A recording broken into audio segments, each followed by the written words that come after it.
Olá pessoal, tudo bem? Me chamo Tairone Cabral, sou fisioterapeuta, formado pela Universidade Estadual do Sudoeste da Bahia, pós-graduado em fisioterapia ortopédica pela Unifacs.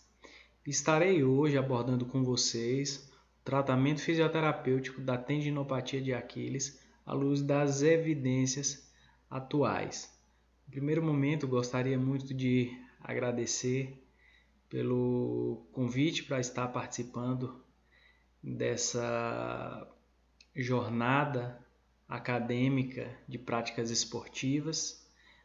Agradecer pessoalmente ao Carlos, presidente da LORD, Liga de Fisioterapia Ortopédica da FAINOR, em Vitória da Conquista, e parabenizar a Lafiorte pela realização desse evento, pela iniciativa.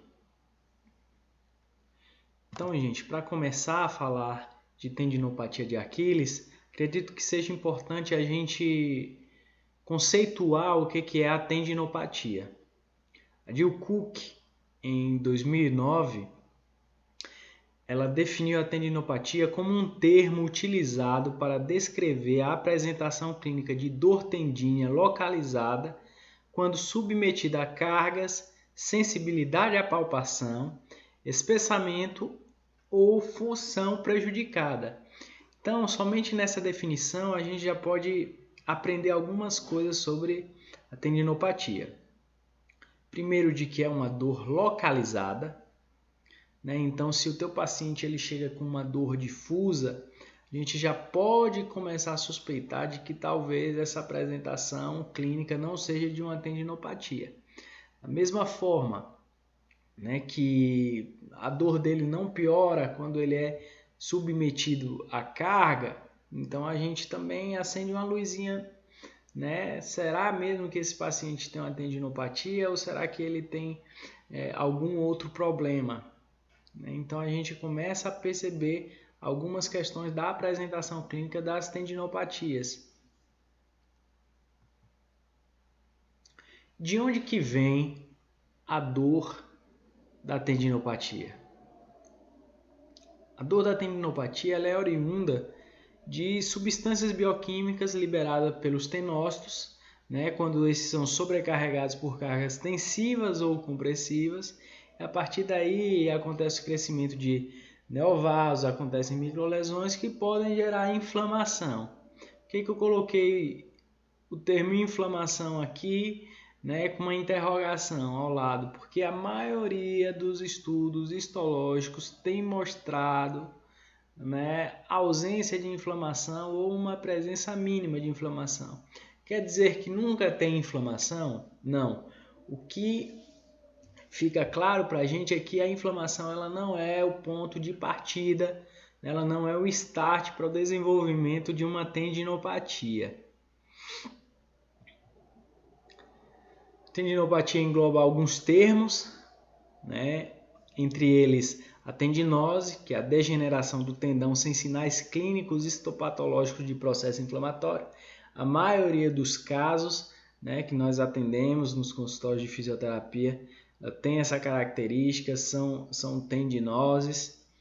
A tendinite, que é a inflamação simples do tendão, normalmente associada a rupturas.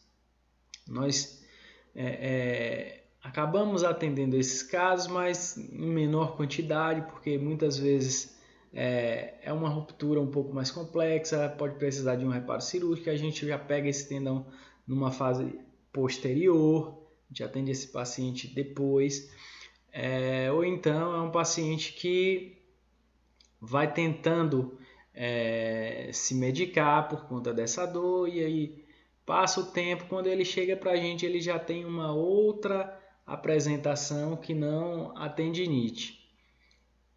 E a tendocinovite, que é a inflamação da bainha externa do tendão associado principalmente à fricção. Pode ser a fricção contra alguma estrutura óssea ou algum tipo de aprisionamento, mas a tendocinovite ela tem essa característica de estar associada à fricção. Mas o termo que é recomendado que nós venhamos estar utilizando é mesmo tendinopatia. Por quê? Porque em consultório é muito difícil a gente distinguir, né, no ambiente clínico, uma tendinose de uma tendinossinovite, uma tendinite, porque simplesmente realizando testes mecânicos irritativos não dá para distinguir, apenas por estudos histopatológicos. Então, a gente vê aqui, né, que a tendinopatia ela tem essas características, né, de dor, edema, ausência de envolvimento do paratendão, ausência de marcadores inflamatórios, como eu disse agora há pouco, né, uma dor exacerbada pela carga mecânica, seja ela aumento de frequência ou aumento da magnitude dessa carga. E quando a gente fala disso, a gente já pensa logo em volume de treino. Então, muitas vezes é aquele atleta, aquele corredor, está acostumado, né, a fazer um treino de 15 quilômetros, e aí num dia ele resolve fazer um treino de 25, e aí acaba sentindo desconforto no tendão, desenvolvendo uma tendinopatia. Interessante essa imagem que mostra, né, um modelo teórico de que a tendinopatia ela seja um contínuo, onde o principal ponto é a carga que é dada ao tendão. Então nós temos aqui um tendão normal, né? Quando ele é submetido a uma carga ótima, ele sofre adaptação, se fortalece, né? E continua como um tendão saudável. Por outro lado, se a gente der carga excessiva para esse tendão, né, abusar na carga, a gente pode desenvolver o que chamamos de tendinopatia reativa. Mas nesse ponto, notem que se a gente fizer um bom controle de carga, oferecer uma carga ótima, a gente consegue reverter esse quadro e torná-lo de novo um tendão saudável. Por outro lado, se a gente continua aumentando a carga, a gente pode ir para um ponto onde é uma falha de reparação e esse tendão pode inclusive progredir para uma tendinopatia degenerativa. Note que aqui a setinha ela deixa de estar verde e passa a ficar mais branca, mostrando que é mais difícil recuperar um tendão nesse ponto. Por outro lado, se a gente tira a carga do tendão, esse tendão ele passa a ficar inapto para receber carga. A gente bota o atleta em repouso prolongado, por exemplo. Ele fica descondicionado, inapto a receber carga. E quando ele é submetido, muitas vezes até mesmo uma carga normal, nem precisa ser excessiva. Isso associado a fatores individuais, é claro, esse paciente ele pode desenvolver uma tendinopatia reativa também.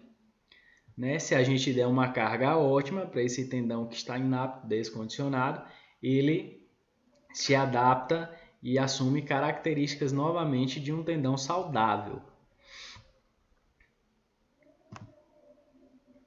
Qual a importância das cargas compressivas para o desenvolvimento da tendinopatia? A gente costuma muito de falar sobre a sobrecarga tênsil, né, nos tendões, e se esquece que essa associação entre sobrecarga tênsil e estresse compressivo também é extremamente prejudicial ao tendão. Por quê? Porque o estresse compressivo, quando ele é dado por tempo prolongado, ele causa uma alteração extensa da estrutura do tendão.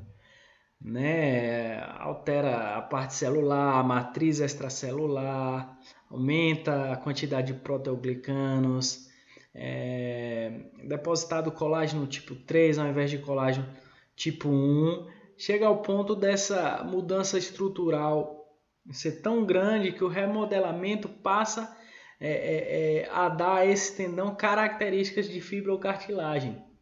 E a gente sabe que isso é muito prejudicial para que o tendão cumpra a sua função de transmissão de força do músculo a estrutura óssea para que haja um movimento. Aqui nós temos a progressão clínica das tendinopatias. Nesse ponto aqui embaixo, né, nós temos o tendão, ele está sendo submetido a um nível ótimo de exercício, então ele tem características fisiológicas. À medida que a gente vai aumentando, vai dando sobrecarga, a gente passa a ter micro-rupturas nesse tendão. Mesmo assim, a gente continua e acontece o quê? Uma neovascularização, uma proliferação nervosa. E a partir daí, então, o tendão ele passa a apresentar dor. Note que esses 3 estágios anteriores aqui são subclínicos, né? A dor é só a ponta de um iceberg. Então, o que é que isso mostra para a gente? Quando a gente estiver atendendo um paciente, a gente tem que compreender que, por mais que naquele momento a dor dele não esteja tão intensa, talvez ele possa já estar apresentando uma mudança estrutural significativa no tendão.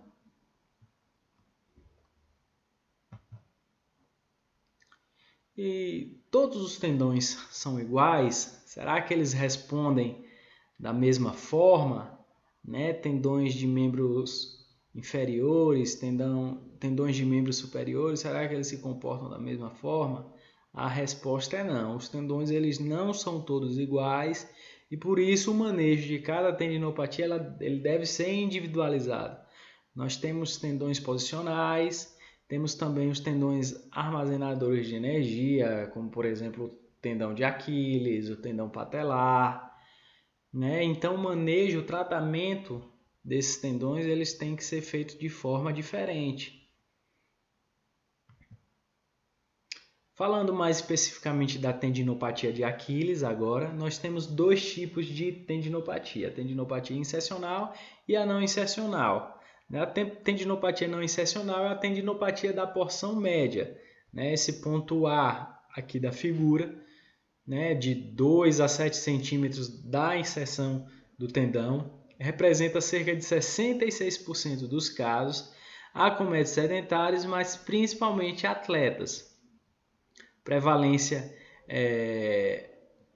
dessa condição em atletas de qualquer modalidade, ou seja, de todas as modalidades, é de cerca de 24%, que significa que 1/4 dos atletas podem chegar a apresentar essa condição. E a tendinopatia insercional, né, que ocorre ali na êntese do tendão, esse ponto B aqui da imagem, frequentemente apresenta uma calcificação ou deformidade óssea no sítio insercional, que é a deformidade de Haglund, ou Haglund. Representa de forma isolada 25% dos casos, mas tem um aumento de mais 23% quando associada à bursite retrocalcânea. Características do tendão de Aquiles. Como eu disse anteriormente, o tendão de Aquiles é um tendão de armazenamento de energia. Vocês vão ver que ele tem um comportamento mecânico como se fosse uma mola. Nós vamos mostrar no próximo slide. E durante a caminhada ele pode suportar até de 2 a 3 vezes o peso corporal do indivíduo, durante a corrida 6 a 8 vezes e durante o salto até 11 vezes o peso corporal e sofrer 8% de deformação. Isso é importante para quê? Para que a gente possa ter cuidado durante a progressão de carga no tratamento desse indivíduo, desse atleta, né? Porque muitas vezes ele está com dor durante a caminhada, onde ele suporta 2 a 3 vezes o peso corporal, e a gente já quer botar ele para correr, ou quer botar ele para saltar, que é uma carga muito maior. Aqui nós temos a mecânica funcional do tendão, onde eu disse que ele se comporta como uma mola, o tendão de Aquiles. Aqui nós nós percebemos que ele atua de forma a armazenar energia, né, gerando uma economia metabólica para o indivíduo. Aqui ele amplifica, né, a força à medida que ele, com o seu recolhimento elástico, ele amplifica essa força, né? E aqui durante a absorção, né, de energia, ou seja, aqui um salto, uma aterrissagem, ele contribui nesse processo de absorção de energia.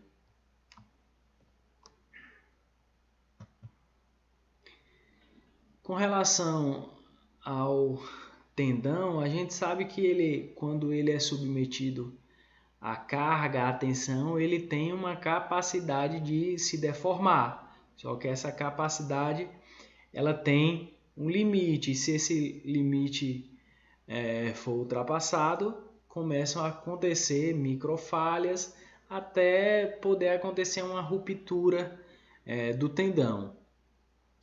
O tendão mais rígido, né, ele tem um maior risco de lesão.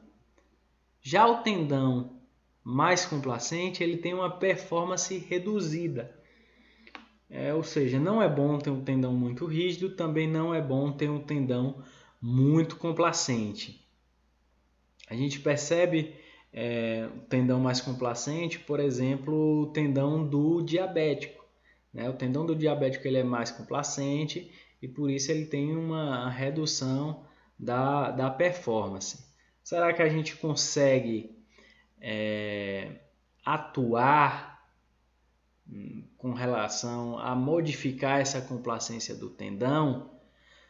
A gente pode trabalhar no tendão rígido, né, com terapia manual, com exercícios isotônicos para ver se a gente consegue melhorar essa rigidez. E no tendão complacente a gente também pode tentar através de exercícios pliométricos, através de exercícios isométricos, tentar modificar essa complacência do tendão. Reduzir a complacência, no caso. E quais são os fatores de risco para o desenvolvimento da tendinopatia de Aquiles? Falando dos fatores locais, a gente tem a hiperpronação subtalar, quando o indivíduo tem um varo de retropé, um pé plano. Isso aumenta o pico de eversão durante a corrida, por exemplo. A dorsiflexão em cadeia cinética aberta, o indivíduo ele pode apresentar uma redução da amplitude de movimento e também pode apresentar um aumento dessa amplitude de movimento em cadeia cinética fechada. E essa redução, esse aumento da amplitude de movimento em cadeia fechada,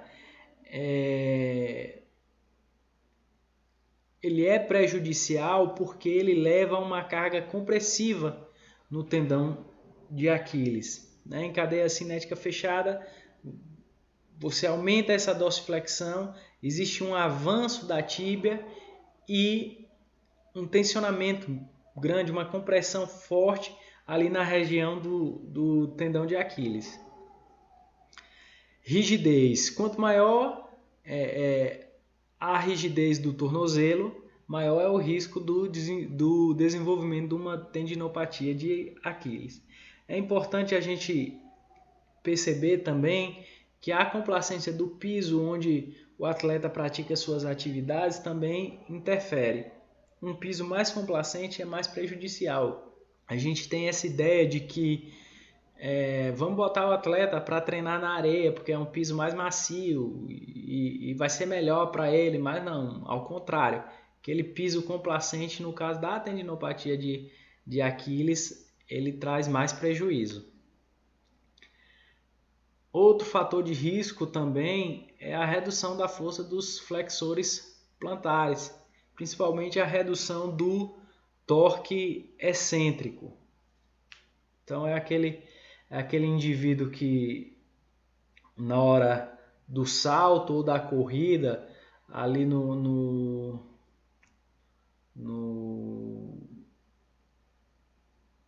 depois do pré-contato, aquele contato inicial no antepé, ele não tem um bom controle excêntrico desse movimento, e isso também é um fator de risco para o desenvolvimento da tendinopatia de Aquiles.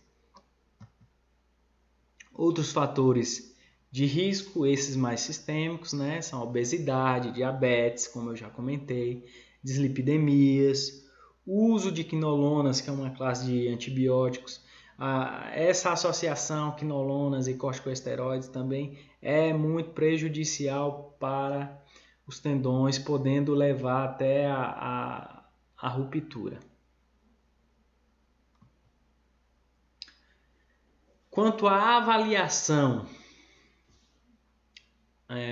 nós temos já traduzido e validado para o português brasileiro esse questionário específico para a tendinopatia de Aquiles, que é o VISA-A, né, principalmente para tendinopatia não insercional, e ele é encontrado facilmente nesse aplicativo, né, o Physiotherapy Questionnaire, que a gente encontra para Android aí, para gratuito esse aplicativo, né? Então são 5 perguntas apenas. Vale muito a pena a gente utilizar esse questionário para poder quantificar a nossa avaliação e poder ver de fato se o nosso paciente ele tem melhorado com as nossas condutas. Goniometria, né, para a gente avaliar essa dorsiflexão aqui, no caso em cadeia cinética aberta, a gente coloca o paciente em prono, 90 graus de flexão do joelho, e avalia a mobilidade desse tornozelo, avalia essa dorsiflexão. Um ponto de corte para o risco é de 20 graus, sendo que um déficit maior que 11 graus aumenta em 3,5 vezes a chance do indivíduo desenvolver tendinopatia de Aquiles. Que outro teste também bem conhecido, que é o Lang Test, né, utilizado para avaliar a dorsiflexão em cadeia cinética fechada. A gente tem um ponto de corte na inclinometria de 4,7 graus, no caso isso é a diferença entre um membro e outro, e na fita métrica de 1,7 centímetros. Diferenças menores do que essas podem significar somente um erro de medição, tá bem, gente? Então é importante avaliar direitinho. A avaliação da rigidez do tendão, então aqui muito simples, barato esse teste, fácil de reproduzir, né? A gente faz essa goniometria do tornozelo, paciente na mesma posição do teste anterior, em prono, 90 graus de flexão do joelho, avalia essa posição e coloca um pezinho, né, uma tornozeleira ali no antepé do paciente, espera 4, 5 minutos e quantifica esse deslocamento do tornozelo. Né? Valores médios estão entre 5 e 10 graus de deslocamento. Um deslocamento menor que 5 graus quer dizer que nós temos um tornozelo rígido, e um deslocamento maior que 10 graus nós temos um tendão muito complacente. A pronação subtalar excessiva, né, que a gente tem que avaliar também esse indivíduo durante a marcha, durante a corrida, né, e perceber se ele tem essa excessiva pronação. Se ele tem um pico de eversão durante a corrida, aqui é a imagem da pronação subtalar, né, porque essa pronação subtalar, esse aumento da eversão durante a corrida, ele modifica a angulação do tendão e aumenta ali o cisalhamento sobre o tendão, né? Então a gente tem que ficar de olho nesse aspecto também. A avaliação da força dos plantiflexores, um teste simples também somente de elevação no antepé. A gente pede para o indivíduo ficar em apoio unipodal, com o membro que ele sente dor, o membro afetado, e o ponto de corte para homem é de 24 repetições e para mulheres de 21 repetições. Você vai ver que o paciente com a tendinopatia de Aquiles, ele por volta das 10, 12, 15 repetições, ele já não está mais aguentando fazer. Muitas vezes ele até continua e faz as 24 repetições, só que já não consegue fazer mais numa mesma altura dos movimentos iniciais. Então é importante também a gente avaliar a altura. Como é que a gente faz isso? A gente coloca ali uma fita métrica no calcanhar do indivíduo, passa uma fita adesiva e a gente avalia essa altura em centímetros do movimento de elevação do antepé que ele faz. Movimento de plantiflexão.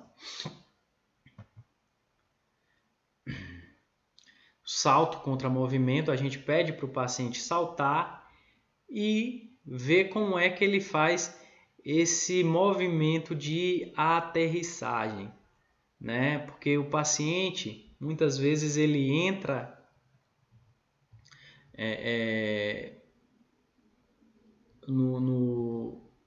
ele faz o movimento de pré-contato já com uma dorsiflexão excessiva.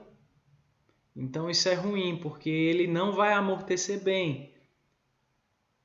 Ele é o indivíduo que a gente chama diz que ele faz o leg shift. Que é isso? É aquele indivíduo que não consegue amortecer bem o solo, parece que salta com a perna dura e já cai com o pé em dorsiflexão, ao invés de fazer esse contato com o antepé. Também é importante a gente avaliar o pico de dorsiflexão, porque como eu falei, aumenta a taxa de compressão sobre o tendão de Aquiles, né? Lembra que eu falei do avanço da tíbia, fica muito tempo com o pé no solo, avança a tíbia e sente dor no tendão de Aquiles por conta da carga compressiva.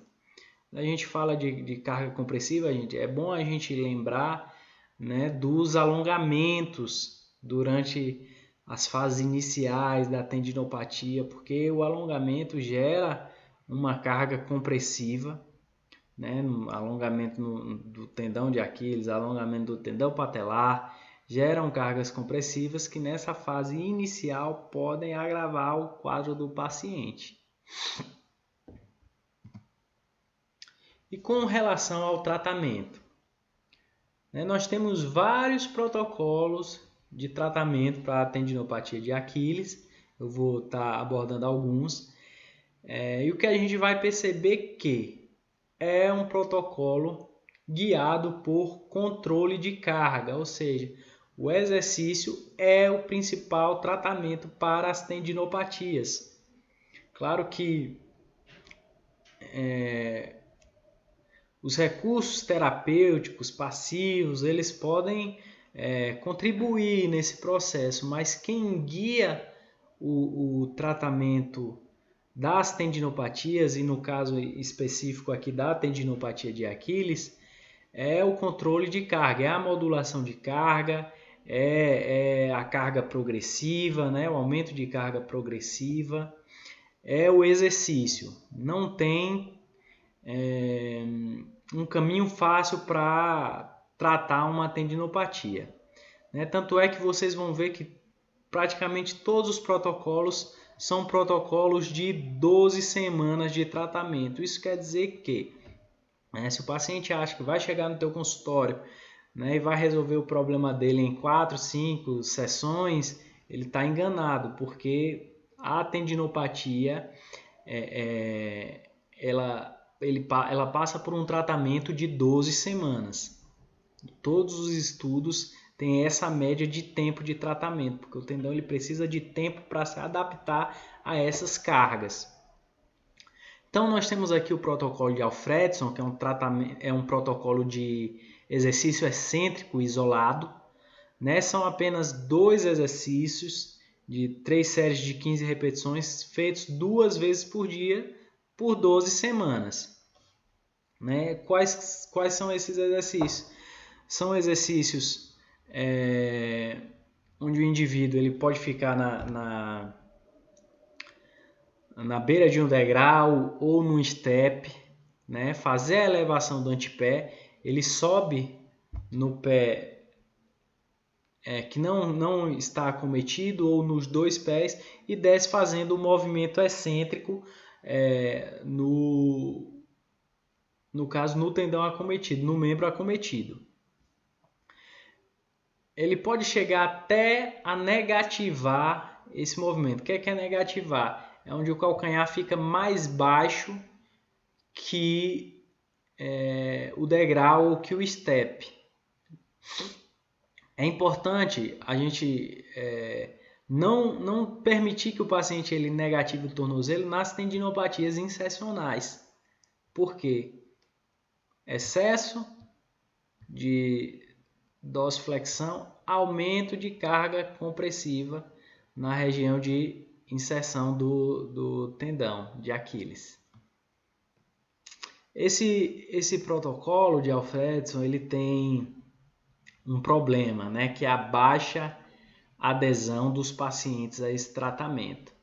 Primeiro porque é um tratamento que tem que ser feito todo dia e 2 vezes por dia. Segundo ponto, porque ele é doloroso. E aí, muitas vezes, o paciente, na hora de fazer sozinho em casa, ele acaba não aderindo ao tratamento por conta da dor. Aqui nós temos o protocolo da Karen Silbernagel, né? É um programa de exercícios combinados, o concêntrico, excêntrico e pliométrico, também durante 12 semanas, né? Dividido em algumas fases. Né? Na primeira fase, são exercícios feitos sem carga adicional, diariamente. Né? Quais são esses exercícios? Sempre exercícios de elevação no antepé, bipodal, no solo, 3 vezes 10 a 15 repetições, diferentemente do protocolo de Alfredson, realizando a fase concêntrica e excêntrica do movimento. Elevação no antepé unipodal, no solo, esses exercícios, gente, na primeira semana, no solo, tá certo? Sem usar step ou degrau. De 3 séries de 10 a 15 repetições, também fase concêntrica e excêntrica. Elevação no antepé sentado, né? E elevação no antepé unipodal no solo, feito só a parte excêntrica. A diferença para a segunda fase é somente que os exercícios passam a ser feitos no step, tá certo? Mas eles ainda continuam sem uma carga adicional. A partir da terceira fase, a gente já tem um treino mais de força, onde a gente já acrescenta carga, já acrescenta peso, né? Também já são feitas atividades de salto, de corrida, porque ele dura da 5ª até a 12ª semana. Como é que a gente dá carga nesses exercícios? Utilizando halteres nas mãos, mochila com anilhas. Lembrando que essa carga, gente, ela precisa ser progressiva, né? Passou a semana, essa carga precisa aumentar. Então, são basicamente os mesmos exercícios, né? E a gente acrescenta aqui elevação no antepé bipodal de forma explosiva e saltos contra a resistência. o monitoramento da dor. É importante a gente estar monitorando a dor do paciente, e a gente tem uma ferramenta que é essa escala aqui, né, a NPRS, uma escala de 0 a 10, onde a gente tem como meta manter o paciente nessa parte verde aqui da escala, de 0 a 2, sendo que até 3 o ideal, até 5 seria aceitável, e mais do que 5 é um nível de dor já excessivo. Esse nível de dor ele tem que ser avaliado tanto durante o exercício, né, quanto no dia seguinte. Ou seja, é tolerável que o paciente tenha uma dor 5 de 10 durante o exercício. Não é o ideal, mas é aceitável ainda. Mas no dia seguinte ele também não pode ter uma dor maior do que 5. Se ele tiver uma dor maior do que 5, se a gente excedeu isso aqui, nós vamos ter que modificar a amplitude ou a carga do exercício, tá certo? Para evitar qualquer dano ao tendão do paciente. E uma outra estratégia de tratamento é o Heavy Slow Resistance Training.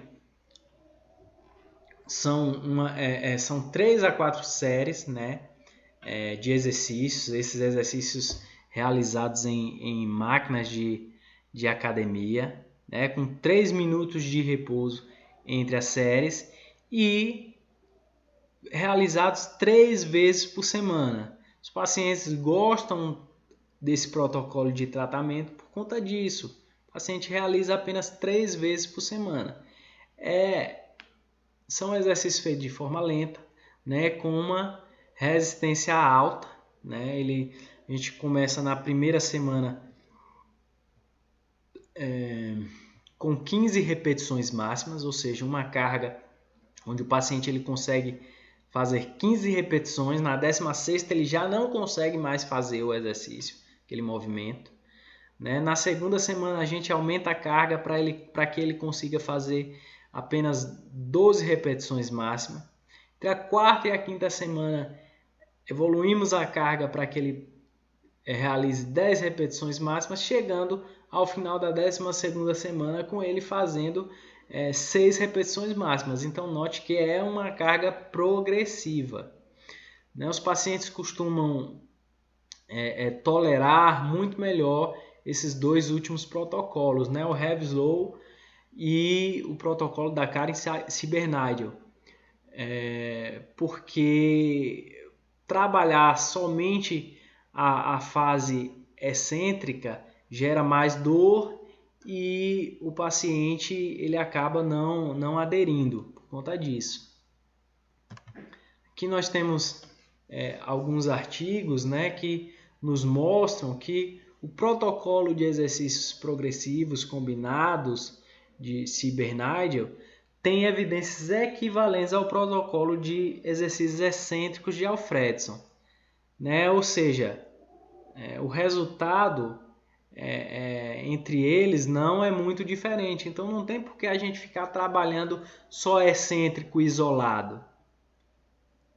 O Heavy Slow Resistance Training apresentou os mesmos benefícios para a dor e função comparado aos exercícios excêntricos isolados, sendo superior quanto à satisfação dos pacientes, aquilo que eu citei anteriormente, da adesão dos pacientes ao tratamento. Isolar o componente excêntrico não trouxe benefícios superiores a programas combinados, né, de concêntrico e excêntrico. Então, gente, acredito que não tem mais por que a gente ficar trabalhando excêntrico e isolado com os pacientes de tendinopatia de Aquiles, né? E eu extrapolo um pouquinho isso aí para também a tendinopatia patelar. Não traz benefícios superiores.